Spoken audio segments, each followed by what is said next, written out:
Francis പാപ്പായുടെ ഒരു പതിവായിരുന്നു സാധാരണ ഇടവകകൾ സന്ദർശിക്കുക.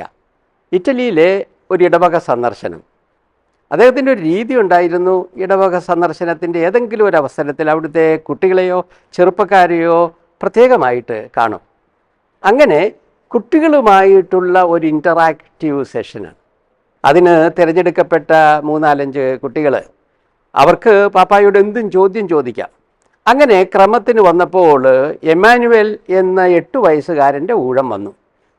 അവന് ചോദ്യം ചോദിക്കാനായിട്ട് പാപ്പ ഇരുന്ന സ്റ്റേജിലേക്ക് നടന്നു പോയി പകുതിയായപ്പോൾ അവനവിടെ നിന്നു, ഒന്ന് മടിച്ചു.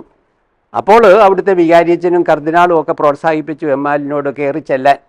എന്നിട്ടും അവൻ മടിച്ചു. അപ്പോൾ സ്റ്റേജിലിരുന്ന ഫ്രാൻസിസ് മാർപ്പാപ്പ അവനെ കൈയാട്ടി വിളിച്ചു. എന്നിട്ട് പറഞ്ഞു, എമ്മാനുവൽ ഇങ്ങോട്ട് വാ. എമ്മാനുവൽ അടുത്തേക്ക് ചെന്നപ്പോൾ അദ്ദേഹം അവനെ ചേർത്ത് പിടിച്ച് തൻ്റെ ചെവിയോട് അവൻ്റെ മുഖം ചേർത്തിട്ട് പറഞ്ഞു, പറയാനുള്ളത് നീ എന്നോട് രഹസ്യമായിട്ട് പറ. അവർ തമ്മിൽ എന്തോ കുറേ നേരം രഹസ്യമായിട്ട് സംസാരിച്ചു. അത് കഴിഞ്ഞ് എമ്മാനുവലിനെ പറഞ്ഞ് അവൻ്റെ സീറ്റിലേക്ക് വിട്ടു. അതിനുശേഷം ഫ്രാൻസിസ് പാപ്പ അവിടെ കൂടിയിരുന്നവരോട് പറഞ്ഞു, ഇമ്മാനുവൽ എന്നോട് പറഞ്ഞ കാര്യം അത് നിങ്ങളോട് പങ്കുവെക്കാൻ ഞാൻ അവൻ്റെ അനുവാദം ചോദിച്ചു. അവൻ പറഞ്ഞു പറഞ്ഞോളാൻ പറഞ്ഞു. അതുകൊണ്ട് ഞാൻ പറയുക, അവന് ചോദ്യം ചോദിക്കാൻ വന്നതും എന്നാൽ മടിച്ചത് ഒരേ ഒരു കാര്യമാണ്. അവൻ്റെ പിതാവ്, അവൻ്റെ അപ്പൻ ഈ അടുത്ത ഇടയ്ക്ക് മരിച്ചുപോയി. നിങ്ങൾക്കറിയാമല്ലോ. അദ്ദേഹം ഒരു നിരീശ്വരനായിരുന്നു, ദൈവവിശ്വാസമില്ലായിരുന്നു. അവൻ്റെ സംശയം, അവൻ്റെ അപ്പൻ ഇപ്പോൾ സ്വർഗത്തിലാണോ അല്ലയോ.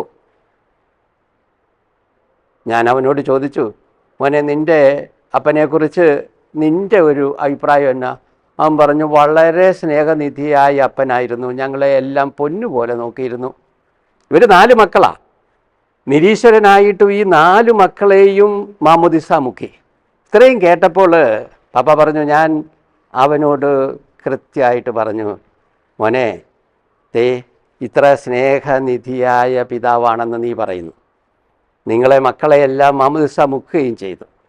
അത് പറഞ്ഞിട്ട് അദ്ദേഹം അവിടെ കൂടിയിരുന്ന കുട്ടികളോട് തന്നെ ചോദിച്ചു, ആട്ടെ, എമ്മാനുവലിൻ്റെ സ്നേഹനിധിയായ പിതാവിനെ ദൈവം സ്വർഗത്തിൽ സ്വീകരിക്കുമോ ഇല്ലയോ? അവരെല്ലാവരും കൂടെ ഒറ്റ സ്വരത്തിൽ പറഞ്ഞു, തീർച്ചയായിട്ടും. എന്നിട്ട് എമ്മാനുവലിനോട് പാപ്പ പറഞ്ഞു, എമ്മാനുവലേ, ഇതാണ് അതിനുള്ള ഉത്തരം.